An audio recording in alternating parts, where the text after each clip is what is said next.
Hey everyone, welcome back to Drill Coding. This is part 4 of Core Java series, and in this video I'll going to explain data types in Java. So let's get started. Now let's understand what are data types. In simple words, a data type tells Java what type of data a variable can hold, and it also decides how much memory should be allocated for that value.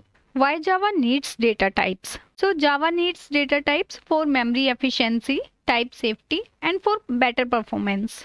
Java is very strict when it comes to data. You cannot store any value without telling Java its data type. Whenever you declare a variable, you have to declare its data type first. Now let's move forward. Java data types are divided into two categories: primitive types and non-primitive types. Let's talk about primitive types first. So primitive data types are basic data types. They store simple values and they are very fast. Java has 8 primitive data types. Let's understand each of them. 4 data types are byte, short, int, long. So these 4 data types comes under integer data type because they store whole numbers and no decimals allowed here. For decimal value we have decimal data type, which is float and double. They are used to store decimal values. Now character and boolean. Char stores a single character and boolean stores true or false.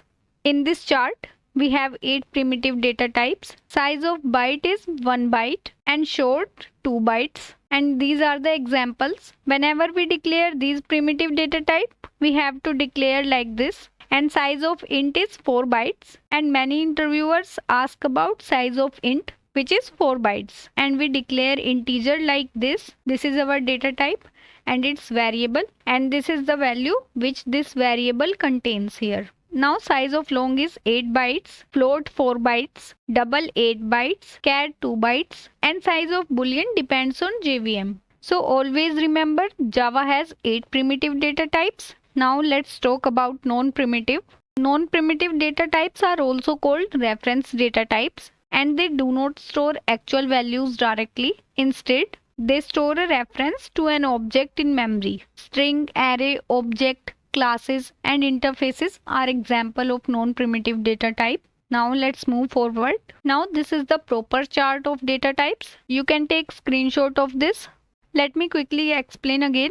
So data types are divided into two categories: primitive types and non-primitive. Primitive data type further divide into two categories, which is non-numeric type and numeric type. Non-numeric contains boolean and char, and numeric contains integer and floating point. Integer contains byte, short, int, long, and floating point contain float and double. On the other hand, non-primitive data types contains string, array, etc.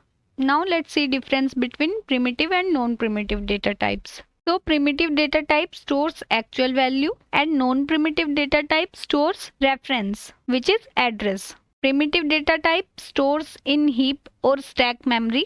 On the other hand, non-primitive data type always stores in heap memory. And each primitive data type have a default value. On the other hand, non-primitive data types have only null as a default value. Size of primitive data types are fixed. Non-primitive data types are dynamic in size. Int and double is example of primitive data types. Always remember that primitive data types store value directly and they are memory efficient, while non-primitive data types store references to objects and support OOPS features.